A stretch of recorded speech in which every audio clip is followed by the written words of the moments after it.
Pourquoi on parle de ça? Pourquoi on s'allonge un peu dessus?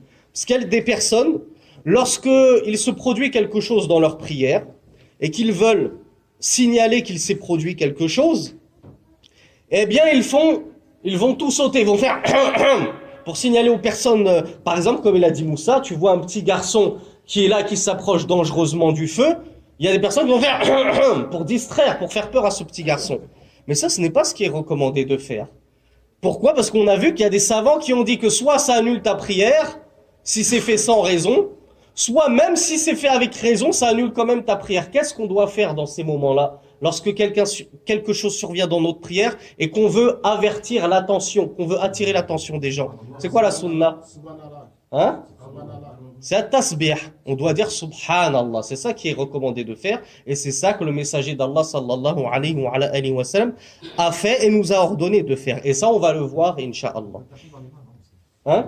Ah bah, barakallahu fik, je voulais le dire. J'y avais pensé à vous le dire, mais là, ça m'est sorti de la tête. Et qu'est-ce que les femmes doivent faire? Parce que c'est pas les hommes qui doivent faire ça. Les femmes, elles ne font pas le tasbih. Il y a même des savants, il y a des savants qui ont dit, bon, si elles sont que entre elles toutes seules, c'est pas grave, elles peuvent dire subhanallah.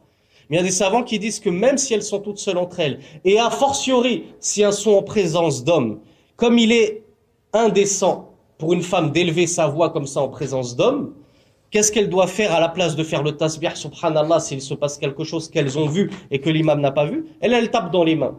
Et nous, c'est tout le contraire. Nous, on ne tape pas dans les mains.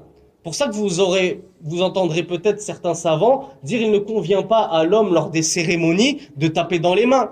Lors d'un baptême, le baptême, vous l'appelez asba'. Comme ça que vous appelez asba'. Comme ça. Quand on fait le 7e jour à l'aqiqa, vous faites une fête, je crois que vous l'appelez l'asba', non?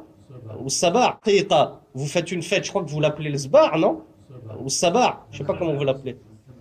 Quand vous faites cette fête et tout, quand il y a dans un mariage, n'importe quelle cérémonie, les ulama vous disent, vous les hommes, il ne convient pas de tapoter dans vos mains comme ça. Pourquoi? Parce que c'est quelque chose de féminin, le fait d'applaudir. C'est réservé aux femmes, l'applaudissement.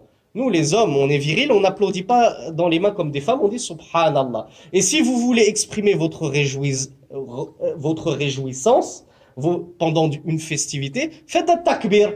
Allahu Akbar, subhanallah, faites des éloges à Allah subhanahu wa ta'ala, mais ne tapez pas dans les mains. Troisième